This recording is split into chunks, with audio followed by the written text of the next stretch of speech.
Welcome to the Bounty Zero X podcast. I'm your host, Angelo Adam, founder and CEO of Bounty Zero X. Bounty Zero X is a decentralized bounty hunting network powered by the BNTY token. Today is November 15th, 2018, and my guest on the show is Eddie Lee. Eddie's president of PledgeCamp. PledgeCamp is a decentralized platform that aims to solve longstanding issues of trust and misaligned user incentives in crowdfundings. PledgeCamp provides security for backers in the form of backer insurance and transparency requirements for creators. Eddie graduated from the University of California, Berkeley with a dual degree in business administration and rhetoric. Eddie Lee is an experienced hardware, blockchain, and crowdfunding entrepreneur. When he's not innovating in the crowdfunding industry, he spends his time as an expert speaker and writer. His notable presentations include events at UC Berkeley, Kickstarter, and Backerit. Additionally, he serves as a Sky Advisor at UC Berkeley's prestigious startup accelerator, Skydeck. So, Eddie, thank you for joining us today on the podcast. Angelo, it's my pleasure. So tell me a little bit about PledgeCamp and what you guys are working on. Sure. So we call PledgeCamp Crowdfunding 2.0, where right now we have platforms such as Kickstarter and Indiegogo. And what they've done is really allowed people to connect over these projects, fund these campaigns, but there's a problem. A study has shown that 85% of projects will delay, up to 14% won't deliver anything at all. So there's this trust issue. And if crowdfunding 1.0 was about opportunity, now crowdfunding 2.0 is going to be about accountability and really tightening all these issues of trust and these tensions between backers and creators versus where creators are not fulfilling their promises and leaving backers, quite frankly, just burned repeatedly. So what is the primary challenge with achieving this type of solution that doesn't exist currently? Sure. So right now, these platforms, Kickstarter and Indiegogo, they play a middleman role where they won't, for example, arbitrate disputes. And they don't want to do this is because, one, they'll have to be a custodian of funds during disputes, and they have to take on mediation liability, basically telling backers or creators, hey, you're wrong or you're wrong. And this is a whole headache that they don't want to get involved with. So they take a stance where they just don't get involved with disputes. They give all the money to the creators up front, and whatever they do with the money, it's not their problem. So creators are left without any kind of accountability measure. Backers are left hoping they'll deliver, but if they don't, there's really nothing they can do. So what we do differently is we use blockchain to eliminate this problem of custodianship and the mediation liability. We put the campaign funds on the blockchain and empower backers to vote, essentially, as a verification measure. Did the creator achieve this milestone exactly as promised? And if so, we'll release more of the funds that were collected during the campaign. So what this does is it creates an incentive for the creator to, in the first place, set more realistic expectations, really get their, think through their production, think through their timelines, make sure that they'll deliver because they know that they'll be up to a vote if they don't follow through. So the global transaction volume in 2015 reached 34 billion for crowdfunding campaigns, and the World Bank estimates that 344 million households in the developing world alone could contribute around 96 billion per year to crowdfunding. So currently, Indiegogo and Kickstarter allow people to contribute to campaigns only if those contributors, those people who are contributing, come from one of 22 specific countries. So can you comment a little on the limited participation that is currently happening with people who want to participate in crowdfunding campaigns? Yeah, like you mentioned, Kickstarter imposes some restrictions on people from joining. They have to be from certain countries. They have to have a bank account there. They have to hold a credit card. And the World Bank also noted that 63% of millennials don't even own a credit card, whether it's a developing country or not. So it's the natural consequence of having a centralized platform, right? That there are restrictions and limitations.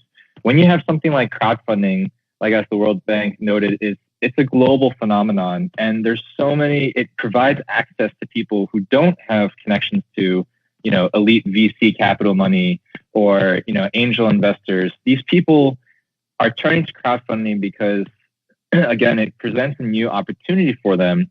There needs to be a better infrastructure in place that serves their needs, essentially. So this access problem is addressed. It's one of the big things that cryptocurrency addresses beyond PledgeCamp. I mean, it's kind of the foundation of Bitcoin, right? It's borderless. It's, free from politics or central arbitrary restriction. It's completely inclusive. So bringing that to crowdfunding is, like you said, a big step towards accessing those really huge numbers, those market numbers that you were mentioning, and making it as decentralized as crowdfunding is supposed to be. So are there any legal requirements, let's say on a platform like Kickstarter or Indiegogo, which wouldn't apply to PledgeCamp because the participants with PledgeCamp are participating in a decentralized platform and contributing using cryptocurrency?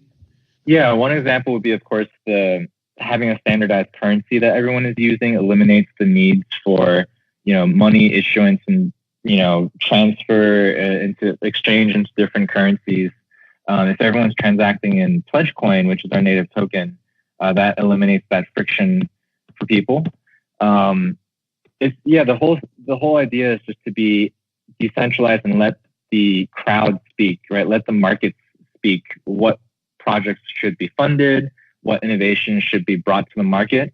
Let this determination go out to the market, to the people, rather than to maybe the biases of individual VCs or institutions. So the PledgeCamp platform will require that all campaigns that are raising funds raise those funds using the PledgeCoin, the PLG coin. So how do you establish a stable value for the PLG if you're going to be using it as the token that is used to raise funds with? Sure. So the point of a cryptocurrency is that you can do a lot of interesting things through smart contracts and through token rewards and really aligning people's incentives in an automatic way. So what you can do with a currency, with our native currency, that you can't do with, say, a dollar or an Ethereum or an Ether, is that you can align the success of the platform with the success of the token. So that if people are using it, if everyone's collaborating to make these projects successful, more projects listing, the token value will reflect that. And what we do in our token economy is we have a two-token economy. There's something called pledge coins, which is the exchange, the unit of exchange. And we have something called camp shares. And what camp shares do is all the listing fees that are collected on the platform are redistributed to camp share holders. So the more successful the platform is, the more successful camp share is. And we do this so that instead of us taking those fees ourselves for being a middleman, we incentivize the community to be aligned and make this successful together. So the way you acquire camp shares is through first acquiring those PLG, those pledge coins, and performing some decentralized work on the platform. So that keeps everyone aligned, and that makes sure that the currency is stable if the platform is used and everyone is aligned together. So there's two coins. There's the pledge coin and then the camp share. So users hold the pledge coin, they stake the pledge coin, and then once they stake the pledge coin, then they receive camp share coins. But the requirement is that in order to receive the camp share coins after staking the pledge coin, they also have to perform various actions and contribute to the platform. That's correct. So what that entails is moderation. So essentially, by being a camp share holder, you become part of the user governance. If a campaign is flagged by the users for say being a scam or being illegal, the moderators will be called upon to come in, achieve consensus on it, and take down those campaigns. So it allows curation to be conducted by users, and again, not by us or a centralized party. In return for their moderation being called upon when needed, these moderators are compensated by the listing fees. So the pledge coin is used, is required when anyone wants to start a new campaign, start a new crowdfunding campaign. They need to make an initial deposit of pledge coins in order to unlock the ability to create a campaign. And then that deposit is then returned to them if they perform certain actions like verifying their identity. And then the moderators are the users who determine whether or not those requirements have been met in order to release the funds back, the deposited funds back to the folks who created the campaign and deposited the pledge coin. Well, you definitely did your homework, Angelo. That's pretty much correct. The deposit system is actually a little bit more automatic. Say, for example, the platform will ask a new creator, and we require this deposit to reduce spam on the network, so that not just only the people who are serious about listing, about the campaigns, will place a deposit and list. It's like a security deposit. But they'll get this back if they upload documents, things like, business identification documents, or maybe intellectual property or business plans, basically things that are pretty standard declarations to investors in other situations. And because the blockchain can't determine if these things are genuine, the deposits are refunded automatically anyway as they're uploaded. But the good thing is that this system, again, it's about aligning incentives. This system forces or highly motivates creators to upload anything, like whether it's fake or real or not. But what that does is it puts it in front of the crowd, it puts it in front of the investors, so they can see, hey, this looks suspicious or this looks fine. It's creating another level of disclosure and transparency that just doesn't exist on the platforms right now. Yeah, we've at Bounty Zero X have thought about solutions for that problem. So if a company wants to post a bounty on the platform, how do we ensure that the user who's posting that, who's registered the account, represents the company? So requiring them to make a deposit and then make that deposit refundable once the documents are uploaded is a good way to solve that problem. So I think that's a solution that is something at Bounty Zero X we would use and have been open to looking at that as a way to solve some of the problems on our platform. And I think it is probably a good solution.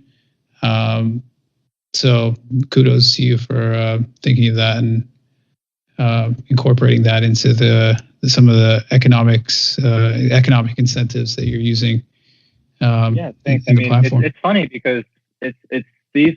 We're not really reinventing the wheel here, right? And blockchain is radical and new enough that it's creating a new way to do existing tried and true methods, right? Like our backer insurance is simply escrow. You wouldn't go buy a house from someone and pay, or even when you hire contractors for work, you don't pay them 100% up front. You pay them in phases. So what we do is, what blockchain allows you to do is create an escrow system that doesn't require, again, mediators and liability and custodianship. And a central party would have incredible overhead if they have to evaluate every single milestone for every single campaign that's listing all over the world. It just can't be done. So blockchain allows us to do things like escrow, security deposits, these really basic things that are known to work, but it lets it happen in a decentralized and automated way that takes us out of the equation for, one, us requiring overhead, and two, having someone like us impose arbitrary restrictions or arbitrary power. And by taking us out of the equation, we're able to not require the listing fees ourselves. We give that back to the users. So really, this is making sure everyone's incentives, again, I keep saying that point, but it's aligning people's incentives to work together. And that's what blockchain can be really radical at in all these different industries. Mm-hmm. Yeah. So one of the features that will set apart the PledgeCamp platform from the Kickstarters, Indiegogos, is the backer insurance, and then the mediation of disputes and the alignment of all the incentives of the different participants. So let's take a look at the backer insurance feature that you guys are developing, and that will be part of the PledgeCamp platform. So the concept with backer insurance is that you use smart contracts to hold a portion of the campaign funds in escrow, so that, let's say, for example, a company raises $10 million on PledgeCamp, a certain portion which would be selected ahead of time by the company and then displayed, and then the company would have incentives to either increase or decrease that insurance amount. So then that a certain percentage of that 10 million is held in escrow and then released once certain project milestones are reached. So are those milestones set out in advance by the company and specified by the company, or are the milestones specified by a third party? The milestones and backer insurance are specified by the entrepreneur raising the funds before the funds are raised. So to give an example, say you're a creator on Kickstarter, now you're on PledgeCamp because now we have backer insurance. So you're creating a new robot that can fold laundry, let's say as an example. And now because there's backer insurance, you need to know your production timelines very well. So you do your homework and you know that in 6 months, you can have a prototype that folds pants. So you set your campaign, you detail everything, you tell backers, hey, 40% of the funds that I raise are going to be used right now to build the prototype. But let's say, the rest of it, I will ask you for those funds if I prove to you I have that prototype in 6 months as promised. So the backers know that, yes, there's some risk involved because these entrepreneurs need to go out and start their projects, but they know that, the final amount of funds is in their back pocket just in case the creator turns out to be completely irresponsible. So 6 months comes along, the creator can post a video of the prototype doing what's promised. So the backers, they want to receive their product, right? So the backers will achieve consensus and say, yes, I believe the proof. Yes, the creator was accountable. We're going to release the rest of the funds, and now you can send us your product. On the flip side, say the backer, the prototype isn't ready, but the creator was very communicative. He's transparent. He's like, guys, I'm 1 month behind, but this is exactly what the factory said. This is exactly what I'm going to do. The backers still have the option to keep their confidence in the creator and release those funds so he can finish. So what this does is it can't guarantee that every project is going to deliver, but what it does do is it, again, incentivizes creators to be more prepared, more realistic, and also more communicative and transparent. So even when delays happen, backers are kept updated and they feel better about, what the creator is doing. Either way, it's a win-win situation. Mm-hmm. So what do you anticipate will be the way that the milestones are going to be set out and defined by the campaign creators? So do you think that they'll be, on average, setting like 1 or 2 milestones, or will they be setting more than that, like 5 or 6 milestones? Because if I'm the creator of the campaign, my incentive would be to have as few milestones as possible, because let's face it, I want as much funds guaranteed to me as possible. And the pushback against that would be that if I have fewer milestones that need to be met before release of the funds, then I could potentially be receiving fewer funds from investors or participants in the campaign because they may be hesitant to contribute to a campaign that doesn't set out these milestones. So how do you think that interplay will work out? I expect there to be, on average, maybe two, just a couple of milestones. I mean, if you have 5 or 6, it also becomes a burden on the backers to keep voting and verifying. And it's also like kind of a bureaucratic like cost. But I think it's a situation that really depends on the project, right? Is this a very complicated tech project that's going to require 4 rounds of prototypes, each with a large cost? And maybe backers will want to see more milestones to feel more confident. So it's really up to the creator to set that schedule, balancing their needs versus balancing kind of the expectations of the backers. Because if they don't set any milestones, they want 100% of funds up front, they might as well go to Kickstarter, and the backers are just as helpless and open to risk as they were before. So a creator should probably set a realistic timeline that they know they can hit, and offer backers as much confidence as they're able to get. And the other incentive is the more backer insurance creators offer, the less listing fees that they will have to pay. So there is a motivation there to bear as much risk as you feel that you're able to follow through on. And the voting on whether or not the milestones have been met is performed by the backers themselves. And what percentage of backers need to authorize? Because you might get a few backers who say, well, the funder didn't necessarily meet all the 90, didn't fully meet the milestone, or there's a technicality, or they may just vote. They may just change their minds and say, even though the funder did meet the milestones, I still want to vote to have my funds back because I changed my mind. So what are the requirements that need to be met in order for the voters to approve? Like, what percentage of the voters need to approve? Right. It'll be a 51% consensus on a refund. So that's the more drastic action. So that'll be the limit. We'll need 51% of voters. And this isn't a system where individuals can change their mind and just say, oh, I don't, I personally want my own refund back. It's not going to work like that. This is a consensus decision for the campaign. So that protects creators from, like you said, individuals just changing their minds.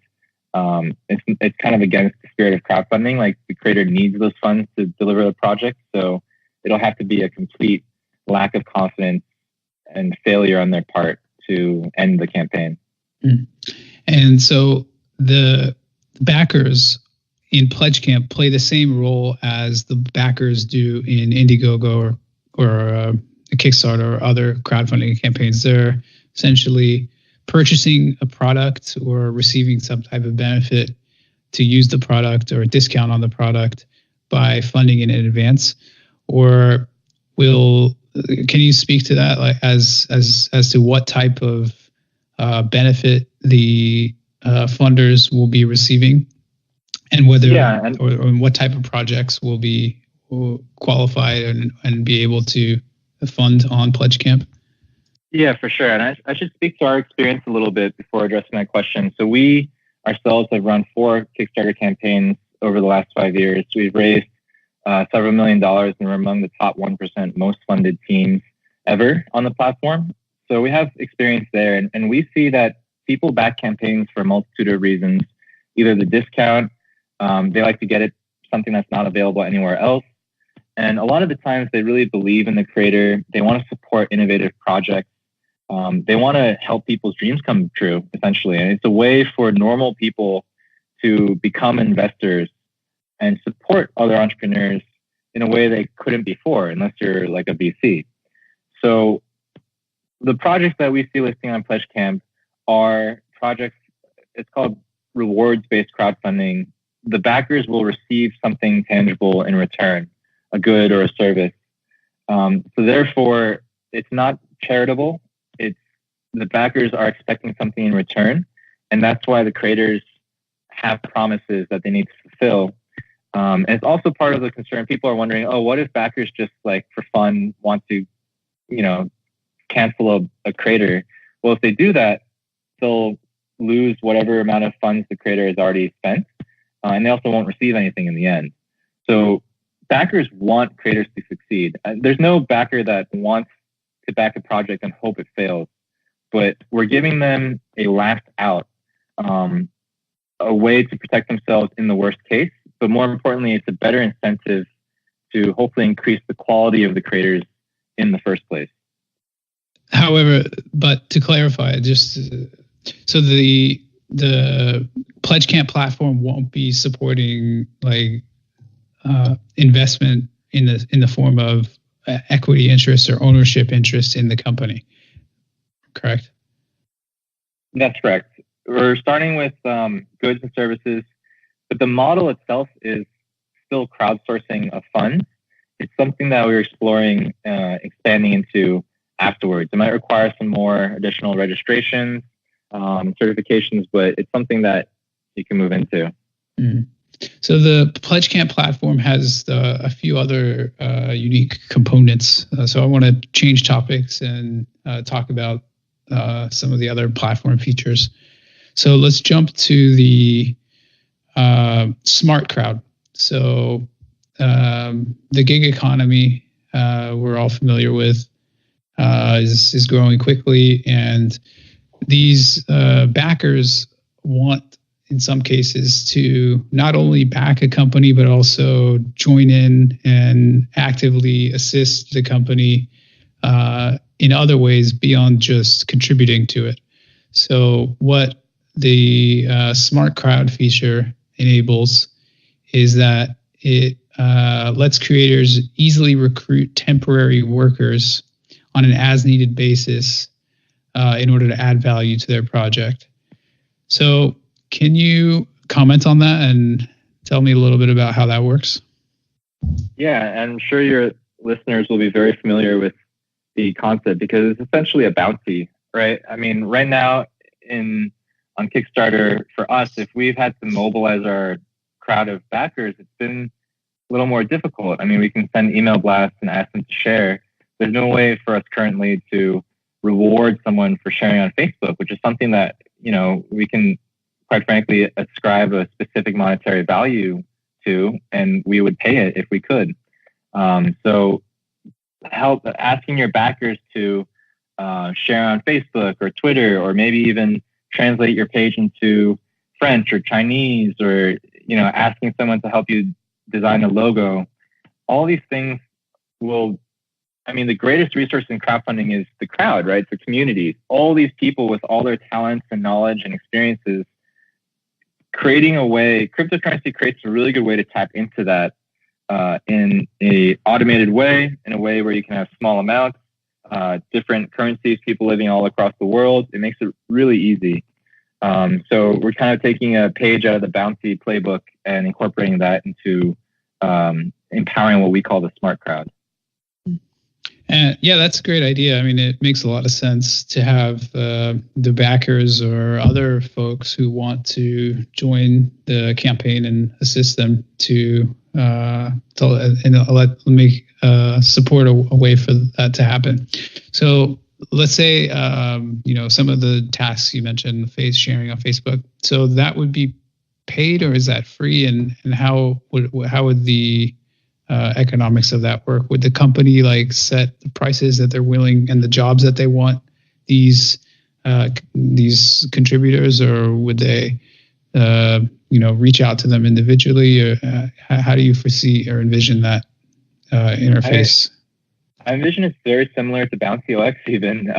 You can post the creator will pay the user in Pledgecoin. So there could be open tasks, maybe based on Facebook shares and verifications, or there could be maybe tasks you apply for. For example, we're looking for a translator in this language, and you'll receive a few inquiries.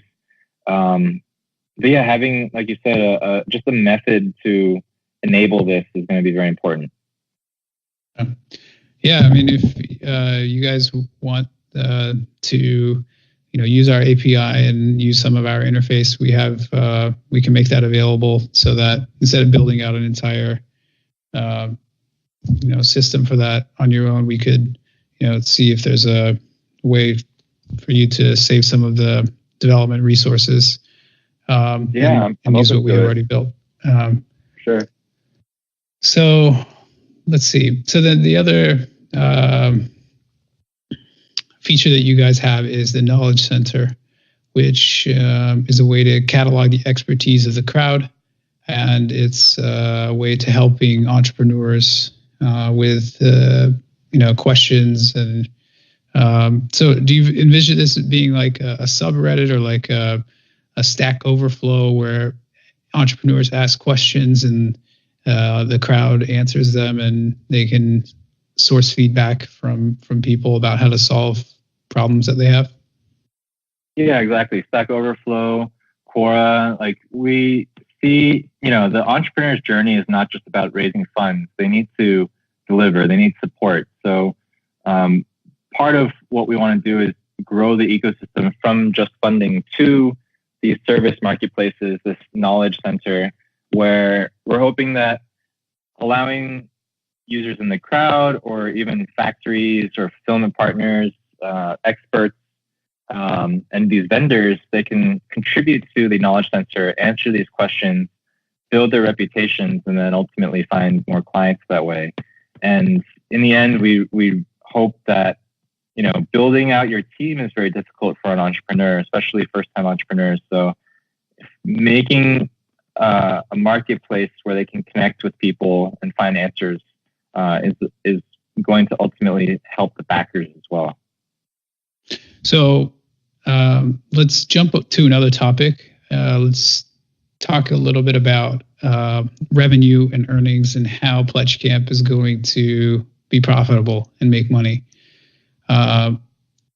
So percentage of the fees that are raised go towards the moderators and the various actors who perform the verifications and various services over the platform.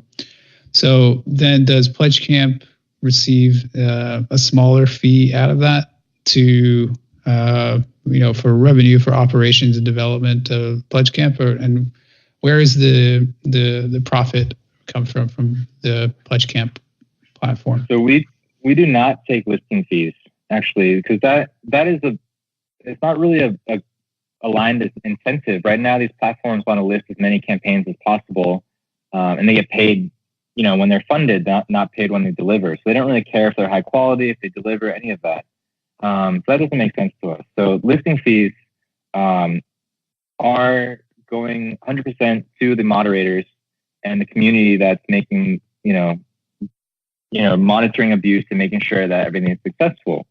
Where we come in is, one, we're having a public sale to fund the, initial platform, but in the future, our revenue is going to come from the services marketplace, the market network, where if a vendor decides to enter into a contract with the creator, then we'll take a percentage of that contract. So it's really when services are rendered, not just kind of middleman listing fees like the current situation. So the market network that you just referred to is, for example, when a creator connects with vendors. So the example would be like a plastic injection molder or a shipping company who are on the platform. Then the contract between the creator and these third-party vendors, a percentage of that would go to the company PledgeCamp as revenue. So if they enter into a deal where they buy $10,000 worth of services, PledgeCamp gets a percentage of those fees between the third parties involved. Exactly, and we plan on taking 3%, which is typically, credit card processing fee would be normally. And the advantage of a vendor and a creator creating this contract on our platform is that if they do this using pledge coins on the platform, they can do this before the campaign is even launched. Say, for example, like you said, $10,000 worth of plastic is going to be, is sourced already. The backers who are funding the campaign can see that contract in place via smart contracts, and they can see that their funds will be used as promised. So it improves confidence that the backers, and they'll be more likely to pledge. The vendor will be more confident that they'll get paid because they know if the money comes in, the smart contract is going to send it to them. And the creator is happy because they can find these vendors in one place. These vendors have their histories of working with similar projects on our platform preserved. And it's, again, kind of a win-win-win situation for everyone involved. Yeah, so there will be an incentive for the vendors to want to join the platform in order to have access to all these potential clients. And but these creators can go elsewhere for the services. They're not limited to only hiring these vendors that are on the platform. Absolutely, yeah. We just want someone to find their best option, right? We want entrepreneurs to succeed. We want these products to be built. We feel that providing this service has a big value to a lot of these parties involved, and we feel comfortable taking a fee there for that service. But ultimately, we're just trying to give people more options and opportunities. So what do you anticipate the revenue from that will be? I'm sure you have some financial models which go into the basic amount of revenue that you anticipate would be generated from this. Can you talk a little bit about that?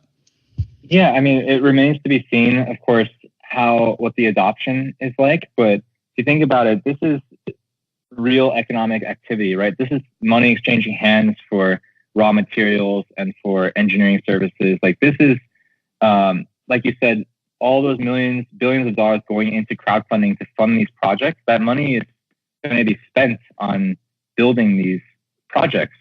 So, I mean, however much of that we can capture through the service we provide, 3% is the cut that we felt, we calculated was comfortable and reasonable for us, for the creators and vendors as well. So, I mean, ultimately, if the platform is successful and things are getting built, we're successful, everyone's successful. That's a lot better than the current situation where, you're taking a cut just when money exchanges hands and things aren't necessarily going to pan out.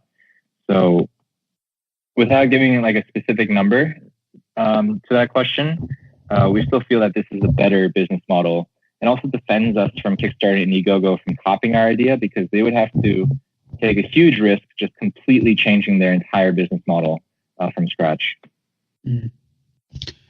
So let's shift topics, and that's a good segue. We could segue into the competitive landscape. So there's the Indiegogos and the Kickstarters, which many listeners are familiar with, that are in the traditional non-cryptocurrency space.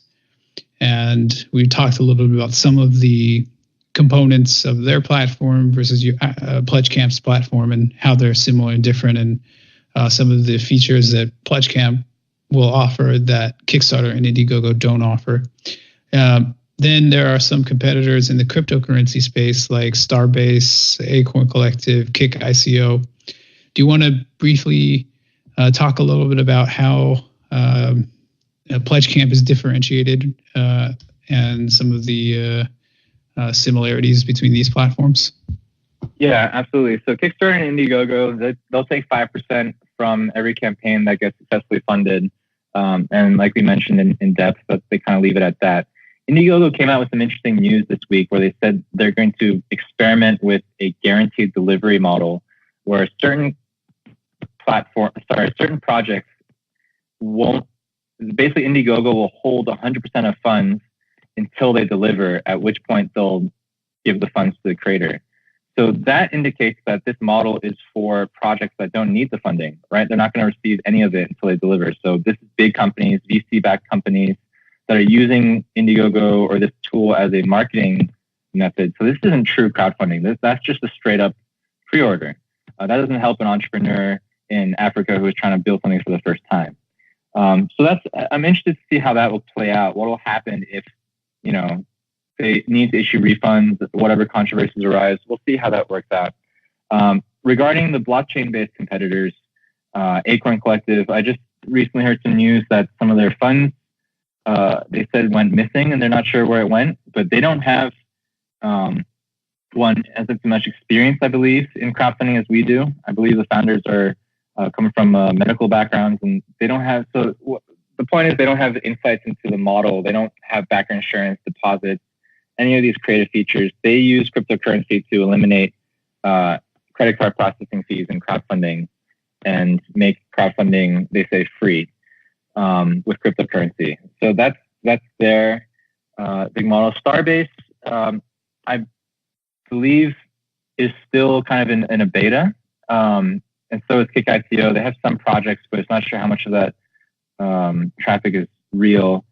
I guess the main point is there are these competitors which show that there's interest in the space. There's a need that's been identified.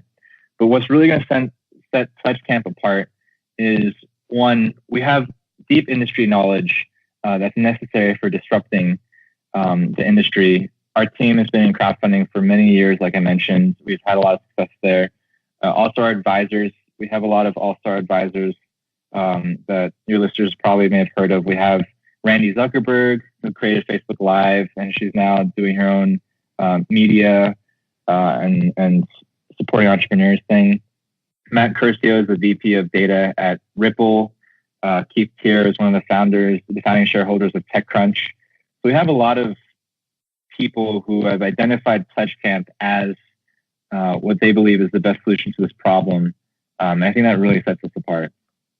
Yeah, so let's maybe talk a little bit about the team that you managed to put together. So you're the president, and how did you come to join the team and get involved with the PledgeCamp project?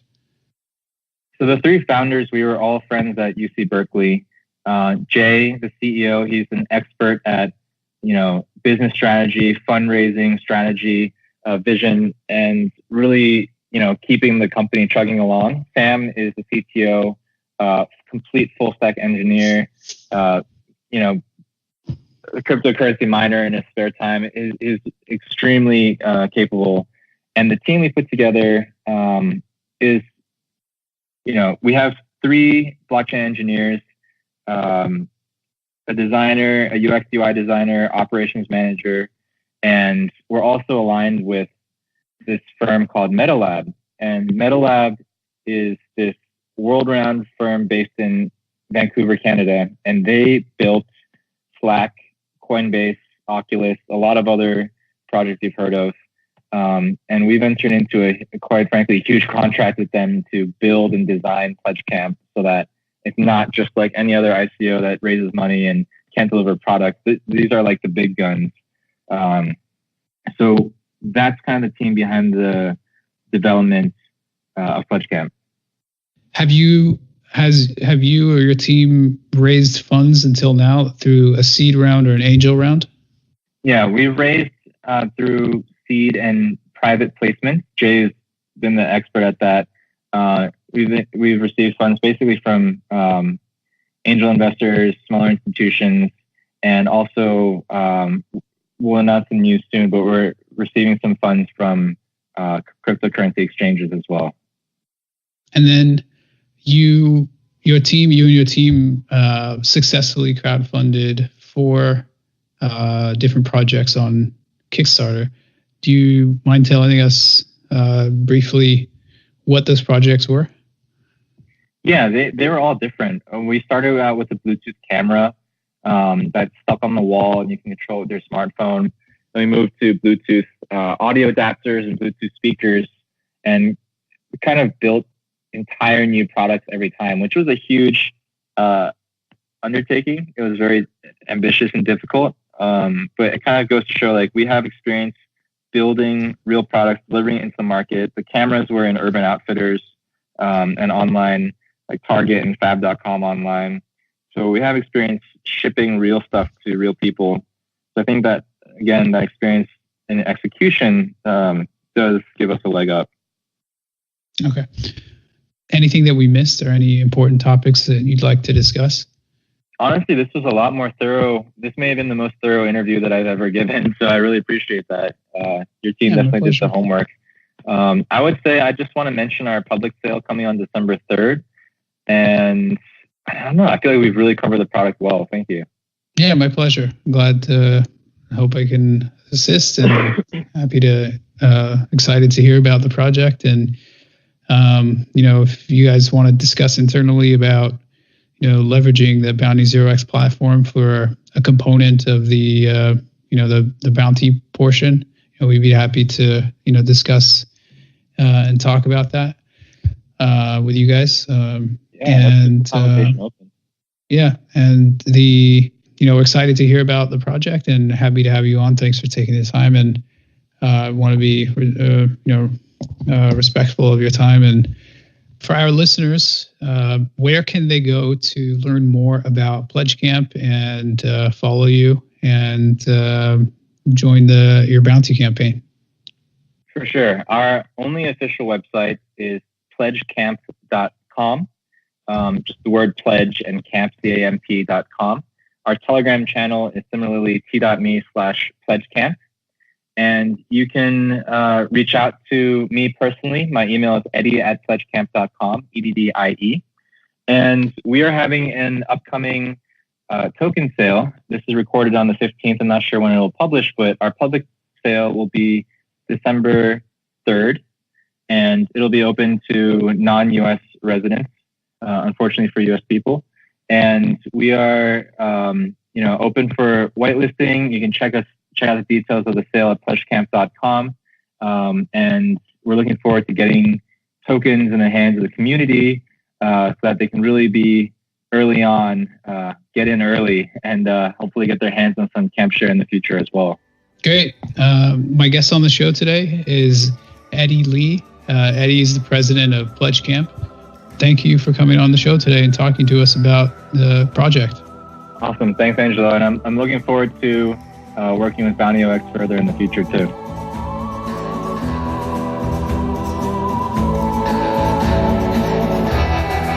Thanks for listening to another episode of the Bounty Zero X podcast. Please remember to subscribe to our podcast below. Check out bountyzerox.io, the #1 bounty hunting platform where you can complete work and earn cryptocurrency. Please consult your professional financial investment and tax advisors before making any investment in initial coin offerings. Bounty Zero X does not provide investment or financial advice and does not endorse or recommend investment in any ICOs advertised on the Bounty Zero X podcast or website.